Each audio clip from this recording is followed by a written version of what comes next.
அப்பா அம்மாவுக்கு நல்ல ரிட்டையர்மெண்ட் கம்யூனிட்டி தேடிட்டு இருந்தோம்.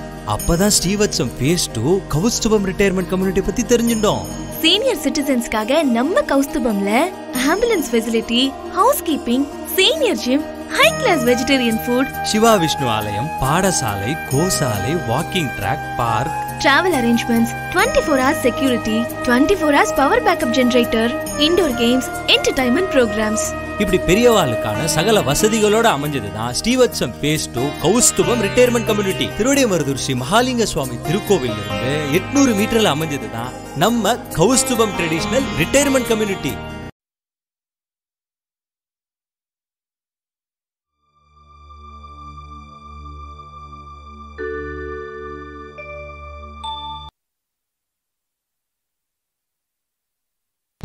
நமஸ்காரம். ஸ்ரீ குருப்யோ நமக. 2 நாளாக அந்த ருத்ராபிஷேகம் எத்தனை பேர் பார்த்தேன்? மகாருத்ரம் ஸ்படிகலிங்கம் அபிஷேகம் இங்கே எல்லாரும் பார்த்தேலா? கொஞ்சம் தான் பார்த்தேலா? லிங்க் இருக்கு இல்லையா? முழுசாக பாருங்க. ஏன்னா இவர் சொன்ன மாதிரி அவன் அருளாலே அவன் தாழ் வணங்கி அப்படின்னு மாணிக்க வாசகர் சொன்ன அந்த அற்புதமான வாசகத்திற்கேற்ப அந்த மகாருத்ரத்தில் பங்கு பெறக்கூடிய ஒரு பாக்கியம் அடியனுக்கும் கிடைத்தது. நீங்கள் பார்த்த வீடியோ அடியன் என்னோடய செல்ஃபோனில் எடுத்த வீடியோ தான். அது எப்படி ஏகாந்தமாக அது அமைஞ்சது அப்படின்னா, இப்போ இங்கே நடந்திருந்தால் கூட முழு நேரம் உட்காந்துருக்கிறதுக்கான வாய்ப்பு இருக்காது, மற்ற வேலைகள்லாம் இருக்கிறதுனால. அங்கே இதுக்காகவே நான் பிரத்யேகமாக போனதுனால ஒவ்வொரு நொடியையும் அனுபவிக்க முடிந்தது. அந்த ஸ்படிகலிங்க அபிஷேகத்தை நீங்கள் இதுவரைக்கும் கொஞ்சம் ஊர்ந்து கவனிக்கலைன்னா மறுபடியும் போய் அந்த லிங்கில் அதை கிளிக் பண்ணி பாருங்க. பால் அபிஷேகம், தேன் அபிஷேகம், திரவியப்பொடி அபிஷேகம், இதெல்லாம் அதில் அந்த ஸ்படிகத்தில் மேலே விடும்பொழுது 360 டிகிரியில் அப்படி பளிச்சுன்னு உள்வாங்கும். இதை எவ்வளவு அற்புதமாக பழைய ரிஷிகள் எல்லாம் கண்டுபிடிச்சு அதுக்கு பவர், ஸ்படிகலிங்கத்துக்கு பவர் கூட அப்படின்னு சொல்லி நீங்கள் எல்லாம் கேள்விப்பட்டிருப்பேன்.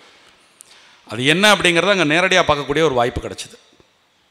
நீங்கள் அந்த லிங்கத்தினுடைய உச்சியிலேருந்து பார்த்தா ஒரு கோணம், நேராக பார்த்தா ஒரு கோணம், சைடில் பார்த்தா ஒரு கோணம், இப்படி 360 டிகிரியில் அது அந்த மந்திரங்களையோ அது மேலே விடக்கூடிய அந்த அபிஷேகத்தையோ எப்படி உள்வாங்கி பிரதிபலிக்கிறது அப்படிங்கிறத,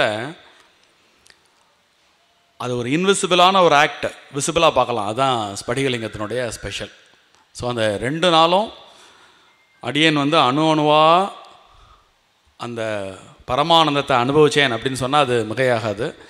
அதுக்கு அவர் சொன்ன மாதிரி ஏதோ பூர்வஜென்ம புண்ணியம் இருந்ததுனால அப்படி ஒரு வாய்ப்பு கிடச்சிது அப்படின்னு சொல்லலாம். வள்ளுவர் சொல்வார், செல்வத்தின் பயனே ஈதல் அப்படின்னு. அது மாதிரி செல்வத்திற்கு எது இருந்தாலும் அதை கொடுத்தா தான் அதுக்கு மதிப்பு. அது மாதிரி அறிவும் அப்படி தான். இப்போ ஒரு சாமானிய மனிதர்களின் தர்மம் அப்படின்னு அண்ணா இப்போ தொடர்ச்சியாக ஒரு சீரீஸ் சொல்ல போகிறார். அது அவர் கணபாடிகள், வேதம் படித்து அத்தியனம் பண்ணவர். அதை தாண்டி கிட்டத்தட்ட 40 வருடங்கள் மிகப்பெரிய சேவையாற்றியிருக்கார் அந்த இதில். அப்போ அந்த அனுபவங்கள் ப்ளஸ் அந்த படிப்பு, அதனால் கிடைத்த ஞானம், அதை பகிர்ந்து கொள்ளும்பொழுது அதை கேட்குறதுக்கு நமக்கெல்லாம் ஒரு பெரிய கொடுப்பினை அப்படின்னு சொன்னால் அது சற்றும் மிகையாகாது.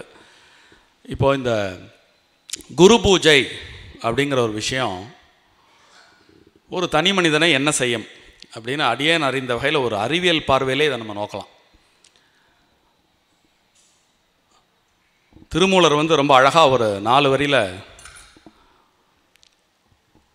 சொல்லியிருப்பார். தெளிவு குருவின் திருமேனி காண்டல். தெளிவு குருவின் திருவார்த்தை கேட்டல். தெளிவு குருவின் திருநாமம் செப்பல். தெளிவு குரு உரு சிந்தித்தல் தானே அப்படின்னு ஒரு 4 லைனில் குருநாதரை பற்றி அப்படி சொல்லியிருக்கார். இப்போது திருமூலர் 3000 பாடல்கள் சொல்லி பாடியிருக்கார். அந்த 3000 பாடல்களில் அஷ்டாங்க யோகம் அப்படிங்கிற ஒரு விஷயத்தை ரொம்ப தெளிவாக சொல்லியிருக்கார். அது ஒரு தனி மனிதனை, ஒரு அஞ்ஞானமாக இருக்கக்கூடிய ஒரு மனிதனை கூட வெகு நிச்சயமாக ஒரு சிவானுபூதியை எட்டக்கூடிய அளவில் ஸ்டெப் பை ஸ்டெப்பாக நம்மளை கொண்டு போய் சேர்க்கக்கூடிய அளவுக்கு அழகாக சொல்லியிருக்கார். அப்படிப்பட்ட திருமூலர் குருவை பற்றி ஒரு 4 வார்த்தை இப்படி சொல்லியிருக்கார் அப்படின்னா அது என்ன? ஏன்னா அது முற்றிலும் சயின்டிஃபிக். திருமந்திரத்தை நீங்கள் எடுத்துட்டிங்கன்னா அதில் வந்து மூட நம்பிக்கைக்கே இடம் கிடையாது. சுவாமி விவேகானந்தர் ராமகிருஷ்ண பரமஹம்சரை பார்த்து கேட்டப்போ கடவுள் இருக்காரா இல்லையா, பைனரி ஆன்சர். ஒரு கண்டிஷன், ஒரு குருநாதருக்கு அவர் கண்டிஷன் போட்டார். தேவையில்லாத விளக்கம்லாம் வேண்டாம், அதெல்லாம் நான் நிறைய கேட்டுவிட்டேன். கடவுள் இருக்காரா இல்லையா, எஸ் ஆர் நோ. அவர் எஸ் அப்படின்னார்.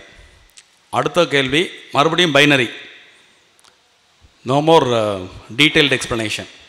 அவரை உங்களுக்கு எனக்கு உங்களால் காட்ட முடியுமா? மறுபடியும் எஸ். ஒருபடி மேலே போய் ராமகிருஷ்ண பரமஹம்சர் சொன்னார், இப்படி இந்த ஊனக்கண்களால் நீ என்னை காண்கிறாயோ அப்படி நீ கடவுளை தரிசிக்க முடியும் அப்படின்னு ஒரு மிகப்பெரிய ஒரு பிரம்மாண்டமான ஒரு நம்பிக்கையை அவர் கொடுக்குறார். அப்படிப்பட்ட ஒரு அறிவை அடைந்த ஒரு குரு யாரால ஒரு விஷயத்தை ஒன்று வச்சுட்டு இருந்தால் தானே கொடுக்க முடியும், இல்லாததை கொடுக்க முடியாது இல்லையா? அதனால் அப்பேற்பட்ட அந்த ஒரு பிரம்ம சம்பத்தை அவர் வச்சுருந்தார். அதனால் அவ்வளோ தைரியமாக அவர் சொன்னார். அப்படி அந்த பிரம்ம சம்பத்து கிடைப்பதற்கு குருநாதர் என்பவர் மிகவும் அவசியம். அவர் சொல்லிக் கொடுக்கறத தாண்டி தெளிவு குரு சிந்தித்தல் தானே அப்படின்னு கொண்டு போய் முடிக்கிறார் இல்லையா திருமூலர். அது எதனால் அப்படின்னு கேட்டிங்கன்னா, பதஞ்சலியும் சரி திருமூலரும் சரி யோகங்களை பற்றி நிறைய விஷயங்கள் சொல்லியிருக்காங்க. அதில் ஒரு யோகம் வந்து சம்யம யோகம் அப்படின்னு ஒரு யோகம். அந்த சம்யம யோகம்னா என்ன அப்படின்னு கேட்டிங்கன்னா, அந்த ஃப்ளாஷ் கனெக்டிவிட்டி. ஒரு ஒரு ஒரு ஒரு பாடலை நீங்கள் மனப்பாடம் பண்ணணுன்னா ஒரு 10 தடவை படிக்கணும், 100 தடவை படிக்கணும். ஆனால் அந்த மனம் ஒருமிதப்பட்டு படிக்கக்கூடிய அந்த ஒரு முறை தான் உங்கள் உள்ளே போய் அதை ரைட் பண்ணுறது.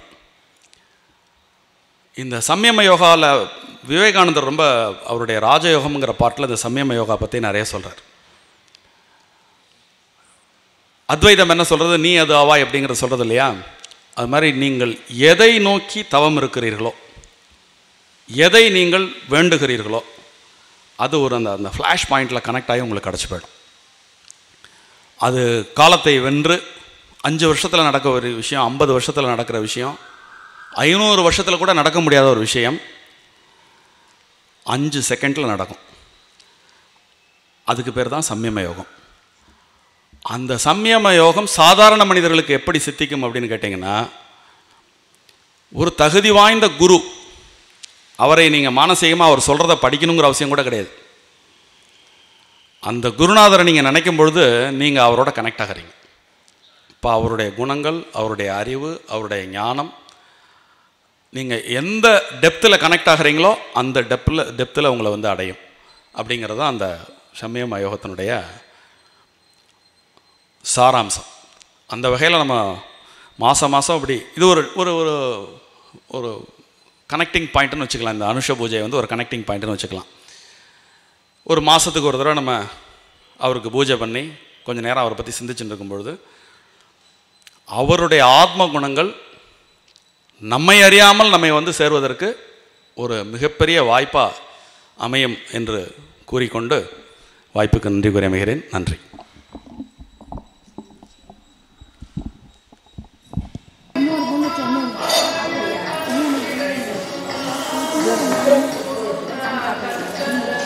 ஸ்ரீவத்சம் phase 2 கௌஸ்துபம் ரிட்டையர்மெண்ட் கம்யூனிட்டி நன்னா வரணுன்றது தான். ஸ்ரீவத்சத்துல இப்போ எங்களுக்கு கிடைக்கிற மனசு நிம்மதியும் திருப்தியும் ஸ்ரீவத்சம் phase 2 கௌஸ்துபத்துல நிச்சயமா கிடைக்கும். நாங்க இப்போ அனுபவிச்சிருக்கிற பக்தி பரவசத்தையும் கலை நிகழ்ச்சிகளையும் நீங்க நிச்சயம் கௌஸ்துபத்துல அனுபவிக்கலாம்.